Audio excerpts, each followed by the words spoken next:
Hi everyone, welcome to English lens channel. रोज़ की तरह आज भी मैंने इंडियन एक्सप्रेस से ये एडिटोरियल लिया है, तो चलिए देखते हैं इसमें क्या है। आप सभी का स्वागत है हमारे चैनल पे। और मैं जो भी मेरे सब्सक्राइबर हैं उनसे मैं कहना चाहूँगा कि वैसे तो मैंने सभी को 10 बजे का टाइम दिया हुआ है सुबह में कि 10 बजे मैं एडिटोरियल अपलोड करता हूँ, लेकिन मेरे साथ दिक्कत ये है कि मैं अकेला रहता हूँ। मुझे सारे काम देखने होते हैं, जैसे खाना भी बनाना होता है, फिर उसके बाद ऑफिस भी जाना होता है और फिर एडिटोरियल भी मैं अपलोड करता हूँ। तो इसलिए मुझे प्रॉपर टाइमिंग नहीं मिल पाती है ताकि मैं 10 बजे ही अपलोड कर पाऊँ। तो लेट भी होता है, 11 साढ़े 11 ऐसे भी होता है। मैं शाम को भी अपलोड कर देता हूँ, यानी जब भी मुझे टाइम मिलता है तो मैं अपलोड कर देता हूँ। लेकिन मैक्सिमम ज़्यादातर मैं 11 साढ़े 11 तक दिन में अपलोड कर ही देता हूँ। ठीक है, तो चलिए आगे बढ़ते हैं। जो भी नए होंगे यहाँ मेरे चैनल पे आए होंगे तो चैनल को सब्सक्राइब ज़रूर कर लीजिएगा और बेल आइकन को दबा लीजिएगा ताकि जो भी वीडियो नई अपलोड हो तो आपको नोटिफिकेशन मिल पाए।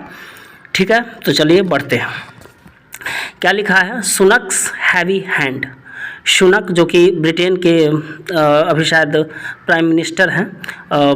ये इलेक्शन ये लड़ रहे थे, ये तो मुझे पता है, लेकिन मैं कंफर्म नहीं हूँ कि प्राइम मिनिस्टर अभी यही हैं ब्रिटेन के या कोई और है। लेकिन इसमें जैसे लिखा हुआ है इससे पता चलता है कि सुनक ही ब्रिटेन के प्राइम मिनिस्टर हैं। ठीक है, तो सुनक ये एक इंडियन है, लेकिन इन्हें नागरिकता वहाँ की मिल गई हुई है ब्रिटेन की। सुनक में एपोस्ट्रॉफी एस है, तो सुनक का, ठीक है, का के की एपोस्ट्रॉफी एस जब भी लगता है तो वो रिलेशन को दर्शाता है। का के की होगा। हैवी मतलब भारी, हैंड मतलब हाथ, सुनक का भारी हाथ। Britain's proposed clampdown on graduate route visa shows that on economy and immigration it continues to get it wrong. Britain, फिर एपोस्ट्रॉफी एस है, तो ब्रिटेन का प्रपोज्ड मतलब प्रस्तावित, क्लैंप डाउन मतलब किसी पे टूट जाना है ना, मतलब किसी पे नियंत्रण कर लेना, सख्ती करना। ठीक है, ग्रेजुएट मतलब ग्रेजुएट, रूट मतलब रूट और वीज़ा मतलब visa.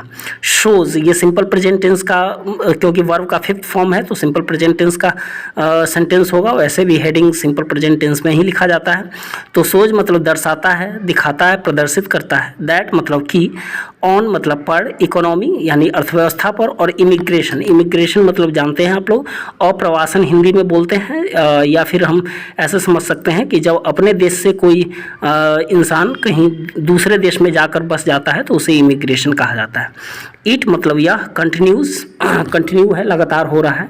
To get it wrong मतलब ये गलत हो रहा है। ठीक है, तो कह रहा है कि ग्रेजुएट रूट वीज़ा पर जो ब्रिटेन की प्रस्तावित सख्ती है वो ये प्रदर्शित करता है कि अर्थव्यवस्था और अप्रवासन पर ये जो काम है ये लगातार गलत हो रहा है। ठीक है, होता है। वैसे तो इसका मीनिंग करेक्ट अगर टेंस के अकॉर्डिंग जाइएगा तो होता है, लेकिन अगर कॉन्टेक्चुअल मीनिंग लीजिएगा तो आप इसको हो रहा है कहेंगे। ठीक है, चलिए तो हम लोग पैराग्राफ की तरफ बढ़ते हैं।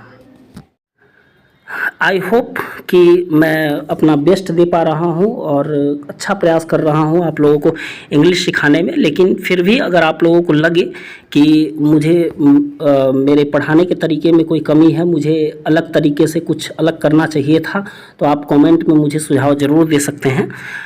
चलिए आगे बढ़ते हैं।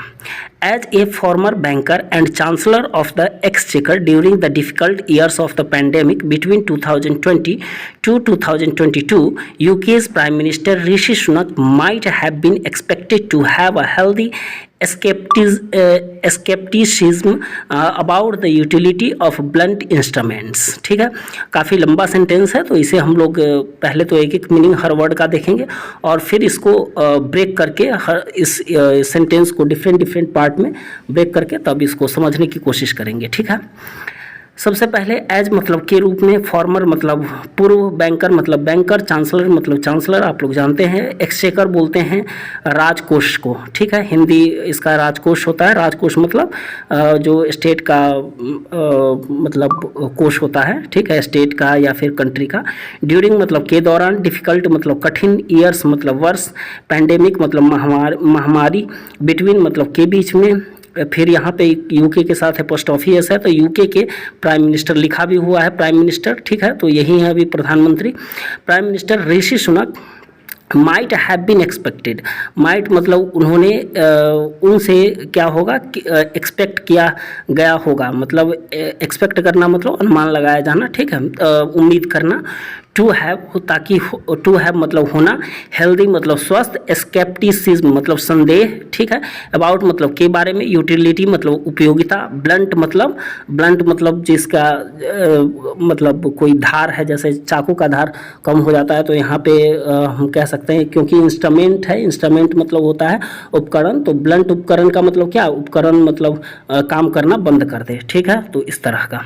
तो कह रहा है कि 2020 से 2022 के बीच में महामारी के कठिन वर्षों के दौरान, ठीक है, एक्सचेकर यानी राजकोष के चांसलर और पूर्व बैंकर तो ये सारी बातें किनके बारे में है, यूके के प्राइम मिनिस्टर जो ऋषि सुनक हैं उनके बारे में, कि ये राजकोष के पूर्व बैंकर भी, एक तो पूर्व बैंकर भी रह चुके हैं और राजकोष के चांसलर भी रह चुके हैं, ठीक है, कब रह चुके हैं, 2020 से 22 के बीच में, ठीक है। तो might have been expected to have, तो उनसे ये उम्मीद की जा सकती है कि क्या की जा सकती है कि क्या हो, तो जो भी इंस्ट्रूमेंट्स यानी उपकरण काम करने बंद कर चुके हैं उनकी उपयोगिता के बारे में स्वस्थ संदेह हो उनको, ठीक है। Unfortunately in a make or break election year, it appears that Sunak has abandoned prudence for a counterproductive policy populism, ठीक है। अनफॉर्चुनेटली मतलब होता है दुर्भाग्यवश, मेक मतलब बनाना, ब्रेक मतलब तोड़ना, इलेक्शन मतलब इलेक्शन, इट मतलब यह, एपियर्स है सब्जेक्ट के बाद वर्ब का फिफ्थ फॉर्म है, सिंपल प्रेजेंट टेंस होगा, प्रतीत होना, दैट की सुनक हैज अबेंडेंड, हैज के बाद वर्ब सब्जेक्ट है, फिर हैज है, फिर वर्ब का थर्ड फॉर्म में है, तो सिंपल प्रेजेंट टेंस होगा। सुनक ने क्या कर दिया है, त्याग कर दिया है। प्रूडेंस मतलब अपनी समझ, अपनी बुद्धि, अपना विवेक, ठीक है। काउंटर मतलब प्रति, प्रोडक्टिव मतलब उत्पादक, पॉलिसी मतलब नीति, और पॉपुलिज्म मतलब लोगों को लुभाने वाला, ठीक है, लोक लुभावन कह सकते हैं। तो कह रहा है कि दुर्भाग्यवश बनाने और बिगाड़ने वाले इलेक्शन ईयर में, ठीक है, यह प्रतीत होता है कि सुनक जो हैं, जो कि ब्रिटेन के प्रधानमंत्री हैं, उन्होंने प्रति जो उत्पादक नीति है, लोक लुभावन, लोगों को लुभाने वाला, उसके लिए उन्होंने अपने विवेक को त्याग दिया है, अपनी समझ को त्याग दिया है। His government's recent consideration of action against the graduate route visa scheme for international students shows it's flailing, ठीक है, flailing in the face of a multi pronged crisis of a declining economy and rising immigration, ठीक है।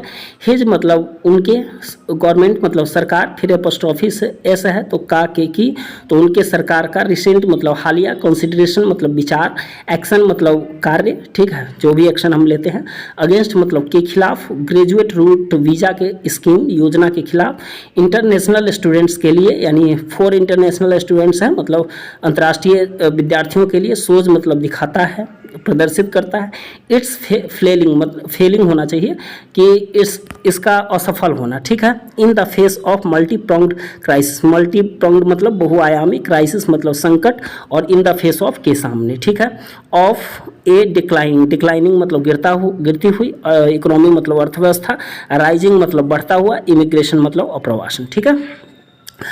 तो उनकी सरकार का जो हालिया विचार है कि ग्रेजुएट रूट वीज़ा जो स्कीम है, योजना है, उसके खिलाफ हम क्या करेंगे, एक्शन लेंगे मतलब कार्रवाई करेंगे, तो उस तरह का विचार किसके लिए, इंटरनेशनल स्टूडेंट्स के लिए जो ग्रेजुएट रूट वीज़ा है, तो वो दिखाता है कि जो मल्टी यानी बहुआयामी जो संकट है उसके सामने वो फेल हो रहे हैं, ठीक है। जैसे कि अर्थव्यवस्था, बहुआयामी संकट कौन कौन सा है, तो जैसे कि अर्थव्यवस्था गिरता जा रहा है, और उसके बाद इमिग्रेशन जो है प्रवासन वो बढ़ता जा रहा है, यानी दूसरे देशों से लोग आकर के यूके में ज़्यादा से ज़्यादा लोग दूसरे देशों से आ रहे हैं, इसको राइजिंग इमिग्रेशन बोलेंगे, ठीक है। There is no doubt that a growing influx of people continues to be a challenge, there is no doubt, doubt मतलब संदेह, नो मतलब नहीं है, तो इसमें कोई संदेह नहीं है दैट की ग्रोइंग मतलब बढ़ता हुआ, इनफ्लक्स मतलब बाढ़, ठीक है, अधिक संख्या, ऑफ मतलब का, पीपल मतलब लोग, कंटिन्यूज मतलब लगातार होना, चैलेंज मतलब चुनौती। तो इसमें कोई संदेह नहीं है कि लोगों की जो लगातार बढ़ती हुई संख्या है, बाढ़ सी आ गई है, वो यूके में एक चैलेंज बना हुआ है, एक चुनौती है, ठीक है।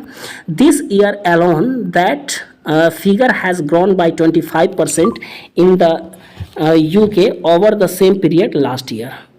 This year alone मतलब इस वर्ष अकेले, इस वर्ष, ठीक है, एलोन मतलब अकेले, दिस ईयर मतलब इस वर्ष, दैट की फिगर मतलब आंकड़ा, हैज़ ग्रोन, फिर से हैज है और वर्ब का थर्ड फॉर्म है सब्जेक्ट के बाद, तो प्रेजेंट परफेक्ट टेंस, तो आंकड़ा जो है वो बढ़ गया है, कितना से, 25% से, बाई मतलब से 25% से, इन मतलब में यूके मतलब UK over the same period, इसी समय के दौरान, लास्ट ईयर मतलब अंतिम वर्ष जो यही समय था, तो कह रहा है कि इस वर्ष ही अगर अकेले देखें तो आंकड़ा जो है वो यूके में 25% से बढ़ गया है, अगर हम पिछले वर्ष के इसी समय से तुलना करें तो। Sunak's government sees curbing high migration figures legal and illegal as a priority area. Sunak फिर एपोस्ट्रॉफी एस है, तो सुनक की सरकार, सीज सिंपल क्योंकि सब्जेक्ट है, सुनक की सरकार सब्जेक्ट है और उसके बाद वर्ब का फिफ्थ फॉर्म आया है सीज, तो सुनक की सरकार देखती है, कर्विंग मतलब कुचलने के लिए, नियंत्रित करने के लिए, हाई मतलब उच्च माइग्रेशन फिगर्स को, प्रवासन आंकड़े हैं उनको, लीगल हो चाहे वो वैध हो या अवैध हो, as a priority area, priority मतलब प्राथमिक और एरिया मतलब क्षेत्र, ठीक है, और एज मतलब के रूप में। तो सुनक की सरकार जो है वो वैध या अवैध जो भी हाई माइग्रेशन आंकड़े हैं उसको नियंत्रित करने को एक प्राथमिक क्षेत्र के रूप में देखती है। हाउएवर, फिर भी हाउएवर एडवर्ब है, ठीक है। Its approach to fixing it might end up hurting its own citizens' interests the most। एक चीज़ और जान लीजिए कि जब भी अपोस्ट्रॉफी लगाना होता है ना, तो अगर सिंगुलर होता है तो उसमें अपोस्ट्रॉफी और फिर एस लगाते हैं, ठीक है, लेकिन अगर प्लूरल हो, जैसे सिटीजन्स में देखिए ऑलरेडी एस लगा हुआ है, ये प्लूरल है, तो उसमें सिर्फ ऊपर से छोटा सा कॉमा बोलते हो या जो भी बोलते हो अपोस्ट्रॉफी बोलते हैं, तो अपोस्ट्रॉफी लगा देते हैं, बस एस नहीं लगाते हैं। तो कह रहा है कि हाउ एवर, फिर भी, इट्स अप्रोच, इसका अप्रोच मतलब होता है पहुंच, दृष्टिकोण, ठीक है, तो यहाँ पे पहुंच तो होगा नहीं, दृष्टिकोण होगा। फिक्सिंग इट मतलब उसको नियंत्रित करना, ठीक करना, ठीक है। माइट मतलब हो सकता है, एंड अप मतलब खत्म, हर्टिंग मतलब चोट पहुंचाते हुए, इट्स मतलब इट्स ऑन मतलब इसके अपने, सिटीजन्स मतलब नागरिकों के, इंटरेस्ट मतलब हित, द मोस्ट मतलब सबसे ज़्यादा। कह रहा है कि हालांकि इसका जो इस चीज़ को जो अप्रवासन है उसको ठीक करने का जो दृष्टिकोण है, ये क्या कर सकता है, इसके अपने नागरिकों के हितों को सबसे ज़्यादा नुकसान पहुंचा सकता है, सबसे ज़्यादा चोट पहुंचा सकता है, ठीक है। तो आई होप ये पैराग्राफ अच्छे से समझ में आया होगा आप लोगों को। चलिए नेक्स्ट पैराग्राफ पे बढ़ते हैं। Access to quality higher education has been one of the appeals of the UK for international students, including and especially those from India, whose considerable tuition fees help subsidize the education costs of domestic students। Access मतलब पहुँच, ये भी बहुत काफ़ी long sentence है, तो इसको भी एक एक करके हम लोग देखेंगे।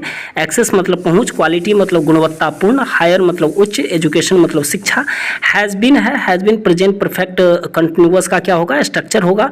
वन मतलब एक, अपील मतलब प्रार्थना, अपील, ठीक है। यूके का इंटरनेशनल यानी अंतर्राष्ट्रीय छात्रों के लिए, इंक्लूडिंग मतलब शामिल करते हुए, स्पेशली मतलब विशेष तौर पे, खासकर, दोज मतलब वे लोग, फ्रॉम मतलब से, इंडिया मतलब इंडिया, हुज एक रिलेटिव प्रोनाउन होगा, जिनका कंसिडरेबल मतलब काफ़ी मात्रा में, एक अच्छे खासी मात्रा में ट्यूशन फीस हेल्प मतलब सहायता करता है। यहाँ पे ट्यूशन फीस के बाद क्या है, वर्ब का फर्स्ट फॉर्म है सिंपल प्रेजेंट टेंस, सहायता करता है। सब्सिडाइज मतलब हेल्प देने में, सहायता करने में या फिर आर्थिक सहायता देने में।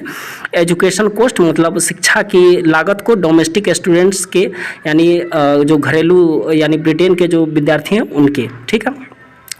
तो कह रहा है कि जो गुणवत्तापूर्ण उच्च शिक्षा है उस तक पहुंच अंतर्राष्ट्रीय छात्रों के लिए यूके के अपील में से एक रहा है, ठीक है, जिसमें भारत से जो हैं खास शामिल करते हुए जो भारत से जो विद्यार्थी हैं खास तौर पर उनके लिए, ठीक है, जिनका काफ़ी मात्रा में जो ट्यूशन फीस है वो जो ब्रिटेन के छात्र हैं उनका जो शिक्षा की लागत है उसको आर्थिक सहायता प्रदान करने में मदद करता है, ठीक है।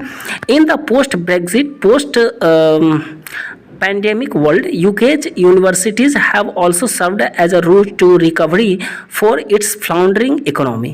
कह रहा है कि पोस्ट ब्रेग्जिट में, मतलब ब्रेग्जिट होने के बाद पोस्ट पैंडेमिक वर्ल्ड, मतलब महामारी के बाद वाला जो वर्ल्ड था उसके बाद यूकेज यूनिवर्सिटीज़ हैव, यूके के जो यूनिवर्सिटी या विश्वविद्यालय हैं, हैव प्लस वर्ब का थर्ड फॉर्म है यानी प्रेजेंट परफेक्ट टेंस होगा, तो हैव ऑल्सो सर्व्ड, उसने मतलब काम किया है, ठीक है, सेवा किया है, काम किया है, ठीक है, किसके रूप में, एज ए रूट, मार्ग के रूप में, टू रिकवर करने के लिए, मतलब ठीक करने के लिए, किसके, तो इट्स अपने फ्लाउंडरिंग मतलब लड़खड़ाती और इकोनॉमी मतलब अर्थव्यवस्था, यानी ब्रेग्जिट के बाद महामारी के बाद वाले संसार में यूके की दुनिया में यूके की जो विश्वविद्यालय है उसने अपने लड़खड़ाती अर्थव्यवस्था को सुधारने के मार्ग के रूप में काम किया है, ठीक है। The post-study visas have been a crucial cog in that process। Post study मतलब स्टडी के बाद वाला वीज़ा, हैव बीन मतलब रहा है, क्रूशियल मतलब महत्वपूर्ण, कॉग मतलब हिस्सा, इस प्रक्रिया में, दैट मतलब उस, और प्रोसेस मतलब प्रक्रिया। तो कह रहा है उस प्रक्रिया में जो स्टडी के बाद वाला वीज़ा है वो एक महत्वपूर्ण हिस्सा रहा है। Launched in 2021 they allow students to remain in the UK for at least 2 years upon successful completion of a bachelor's post graduate और इक्विवेलेंट कोर्स। कह रहा है कि लॉन्च मतलब लॉन्च होकर 2021 में, दे मतलब वे लोग, अलाउ मतलब अनुमति देते हैं, दे के बाद अलाउ है वर्ब का फर्स्ट फॉर्म है सिंपल प्रेजेंट टेंस, ठीक है। स्टूडेंट्स मतलब विद्यार्थियों को, रिमेन मतलब रहने के लिए, ठीक है, रिमेन मतलब बने रहना, ठीक है, शेष रहना, लेकिन यहाँ पे बने रहना होगा, ठीक है, इस कॉन्टेक्स्ट में। इन द यूके में, फॉर मतलब के लिए, एटलीस्ट मतलब कम से कम, 2 years अपॉन मतलब होने पर, क्या, सक्सेसफुल मतलब सफलतापूर्वक, कंप्लीशन मतलब समापन, बैचलर या पोस्ट ग्रेजुएट या इसके समकक्ष जो कोर्स है उसका।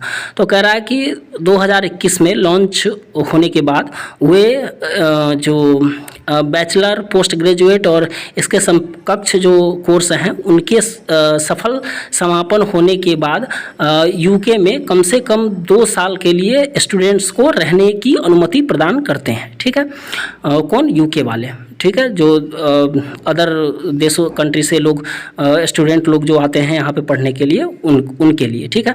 फॉर दोज विद PhDs और other doctoral qualifications they the stay is extended to 3 years with an opportunity to pursue employment opportunities.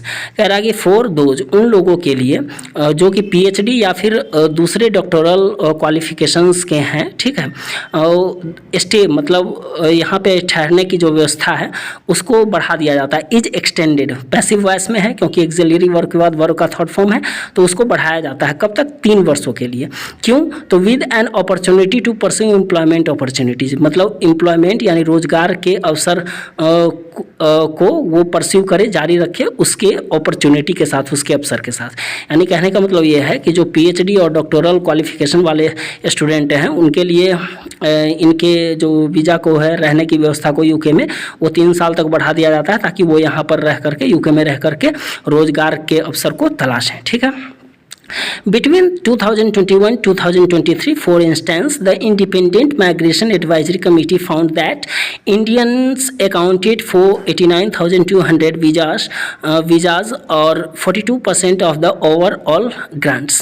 कह रहा है कि 2021 और 23 के बीच में, उदाहरण के लिए अगर हम ले, फॉर इंस्टेंस मतलब होता है उदाहरण के लिए, इंडिपेंडेंट माइग्रेशन एडवाइजरी कमेटी ने, या इसका हिंदी भी जानना चाहे तो बता देता हूँ, इंडिपेंडेंट मतलब होता है स्वतंत्र, माइग्रेशन मतलब होता है प्रवासन, एडवाइजरी मतलब सलाहकार, कमेटी मतलब समिति, ठीक है, तो स्वतंत्र प्रवासन सलाहकार समिति। फाउंड मतलब ने पाया, इस समिति ने पाया, यहाँ पे सब्जेक्ट के बाद वर्ब का सेकेंड फॉर्म है फाउंड, ठीक है, तो सिंपल पास्ट टेंस, कि इंडियंस जो हैं वो अकाउंटेड फॉर मतलब जिम्मेदार होना, 89,200 वीज़ा के लिए, या फिर 42% ओवरऑल जो ग्रांट है, स्वीकार किया जाता है, अनुमति प्रदान की जाती है, उसका 42%। तो कह रहा है कि उदाहरण के के लिए अगर हम देखें तो इंडिपेंडेंट माइग्रेशन एडवाइजरी कमेटी ने पाया कि अकेले जो इंडिया से स्टूडेंट हैं वो 89,200 वीज़ा लेते हैं, या फिर हम कहें कि जितने भी वीज़ा के लिए स्वीकार मतलब अनुमति प्रदान की जाती है यूके से, उसका 42% सिर्फ इंडिया से स्टूडेंट होते हैं। ठीक है। Despite the Sunak government's recent intent to restrict it only to the best and the brightest students over those who are driven more by a desire for immigration rather than education, MSC's assessment found that there is no evidence of the visa being abused.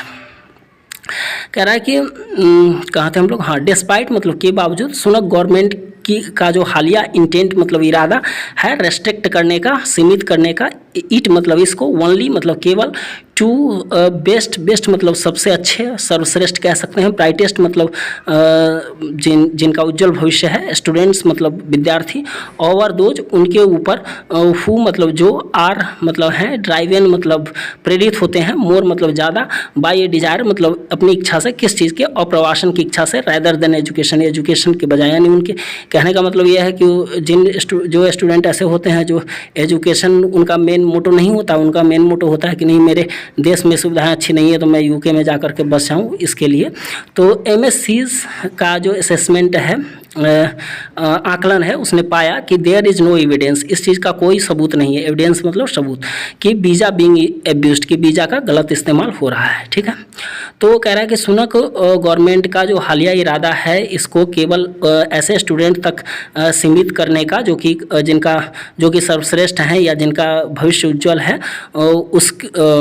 उसके बावजूद वो over यानी उनको न दे करके जिनकी इच्छा education मतलब जिनका मोटो एजुकेशन ना हो करके ये होता है कि हम जा करके सिर्फ यूके में बस जाएं, तो इससे ज़्यादा वो प्रेरित होते हैं। तो उनके ऊपर जिनका मतलब सर्वश्रेष्ठ स्टूडेंट होते हैं या जिनका भविष्य उज्ज्वल है, उन तक रेस्ट्रिक्ट करने का जो सुनक गवर्नमेंट का इरादा है, उसके बावजूद एमएससी का जो असेसमेंट है, एमएससी का जो आकलन है, उसने पाया कि वीज़ा का जो गलत इस्तेमाल हो रहा है उसका कोई भी सबूत नहीं है। ठीक है। आई होप समझ में आया होगा आप लोगों को।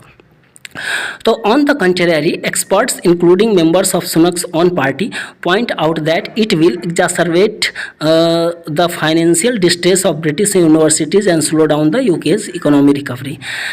ऑन द कॉन्ट्रेरी मतलब इसके विपरीत, एक्सपर्ट मतलब विशेषज्ञ, इंक्लूडिंग मतलब शामिल करते हुए, सुनक की ऑन पार्टी मतलब अपनी पार्टी के जो सदस्य हैं उनको पॉइंट आउट मतलब संकेत करना, कहना, दैट कि it will exacerbate the financial distress. Exacerbate का मतलब होता है आवश्यकता से अधिक बढ़ा देना, तो ये आवश्यकता से अधिक बढ़ा देगा किसको, फाइनेंशियल डिस्ट्रेस को, मतलब वित्तीय जो दबाव है उसको, ब्रिटिश यूनिवर्सिटी के वित्तीय दबाव को, और फिर स्लो डाउन यानी धीमा कर देगा यूके के इकोनॉमिक रिकवरी को, मतलब आर्थिक सुधार को। तो कह रहा है कि इसके विपरीत अगर देखें तो जो विशेषज्ञ लोग हैं, जिसमें कि सुनक की अपनी पार्टी के सदस्य लोग भी शामिल हैं, उन्होंने कहा कि ये क्या करेगा कि ब्रिटिश यूनिवर्सिटीज़ के जो वित्तीय दबाव है उसको काफ़ी ज़्यादा बढ़ा देगा और यूके की इकोनॉमी के सुधार को भी क्या करेगा, स्लो डाउन कर देगा, धीमा कर देगा। ठीक है। तो आई होप समझ में आया होगा आप लोगों को अच्छे से, और बाकी कोई दिक्कत हुई हो तो आप लोग निश्चित रूप से कमेंट बॉक्स में कमेंट कर सकते हैं। आज के लिए इतना ही। थर्ड पैराग्राफ बचा तो हुआ है लेकिन रहने दीजिए, क्योंकि मुझे लेट हो रहा है, ऑफिस जाना है, और आप लोग शायद पूरा वीडियो देखते भी नहीं है। पूरा अगर देखेंगे तो आप कमेंट करके बताइएगा, मैं पूरा फिर निश्चित रूप से रिकॉर्ड करूँगा। और वीडियो भी लंबी हो जाती है, मेन प्रॉब्लम ये होता है। ठीक है। तो चलिए इतना ही रहने देते हैं, आज के लिए इतना ही।